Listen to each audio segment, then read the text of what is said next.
Hello Internet, Rob from A Minor Error with a new guitar review that I'm really excited to bring you. This is on a Schecter Guitar Research Reaper 6 in Aurora Burst.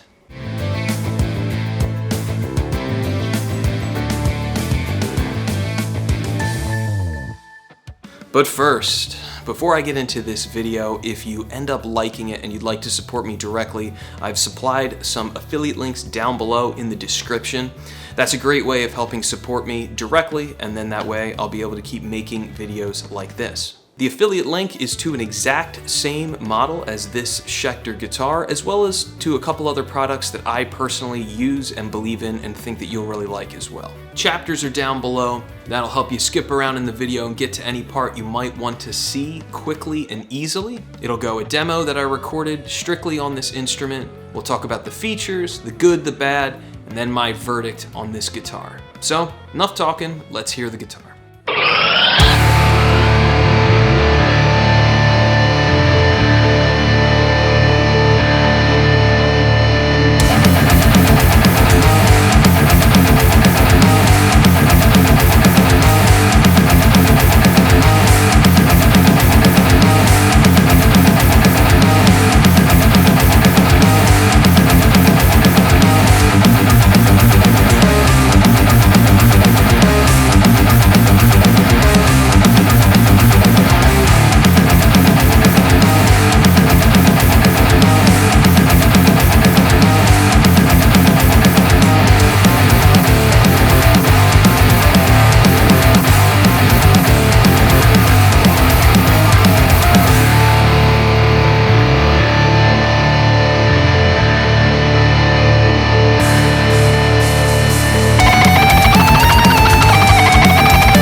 So that was my track that I recorded using this guitar. Some of you might have recognized that yes, it is a track off of the original Doom video game. The track is called Facing the Spider. It's part of my Doom Volume Number 1 cover album that I just released. Links down below to check it out, the full cover album on Spotify, iTunes. I also have playthroughs for all the tracks off of that cover album. If you're interested in learning the track and my take on it with my leads and everything, head to my Bandcamp where you can buy the tabs. Again, link down below. So for the signal chain and preparation of the guitar, I've been extra thorough in all of my reviews. I've been taking the time to always remove the stock strings. I've been using Gorgamite to thoroughly clean the fingerboards and polish the frets. And then I've been restringing them with my favorite sets of Stringjoy strings to get the best possible tone out of the guitars so you guys can really know what these instruments sound like. For my signal chain, I'm using a string source cable directly into a Motu M2 interface, and then as always, using a variety of different neural DSP plugins in order to get my rhythm, clean, and lead guitar tones. As always, all mixing and mastering was done by me as well. The price of this guitar new is $800, and if you shop around used, you might be able to find a pretty decent one around 650 bucks. The construction of this guitar has a set neck with what Schecter calls an ultra access neck joint. At first glance, this neck joint actually looked like neck through construction to me. I only realized it wasn't when I was double checking the stats putting together this video. The neck features a maple and walnut multi-ply design, as well as carbon fiber reinforcement rods inside. The neck has an ebony fingerboard with offset pearloid inlays that flip in the upper part of the neck. This guitar has a swamp ash body with a poplar burl top, all finished in a really nice satin finish. Feels really good to the touch.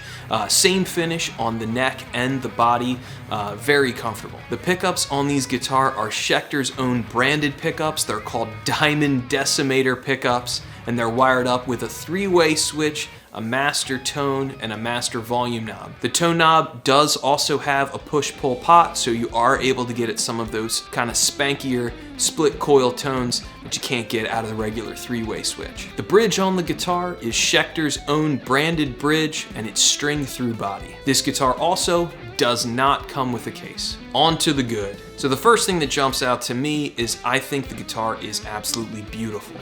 It's very, very well made. There's literally no cosmetic issues whatsoever on the guitar. The fit and finish is basically perfect. I love the choice of Tonewoods that they have here. Swamp Ash is one of my personal favorite Tonewoods. For me, it's kind of mahogany and swamp ash are my two favorite. I love an ebony fingerboard.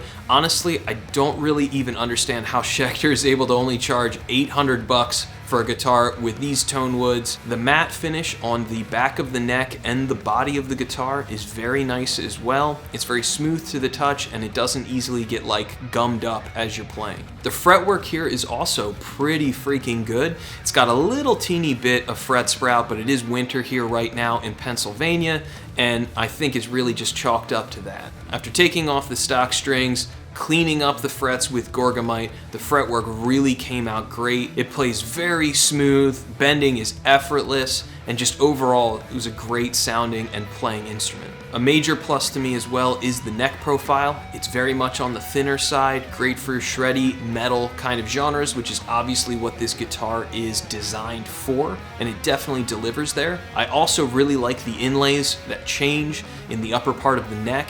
It makes finding and locating the frets much easier. I really prefer that design. I feel like Kiesel or maybe Strandberg was one of the first companies to start to kind of do that, and I love that other ones have followed suit. It just makes playing in the upper part of the frets much easier. It's a medium weighted instrument. It's not overly light and it's not overly heavy. It's definitely a guitar that you could gig on for long sets, and you're not going to have like major back fatigue because of the weight. I also like the little teeny attentions to detail here. I really like the silver washers that are put on the top by the tuners. It just gives it a little bit more of an accent, a little bit more of a premium look for an instrument that, you know, let's be honest, it's a mid-ranged instrument. I like the control layout as well. The volume knob and the pickup selector switch are in good locations where you can get at them quickly and easily and not be very clumsy.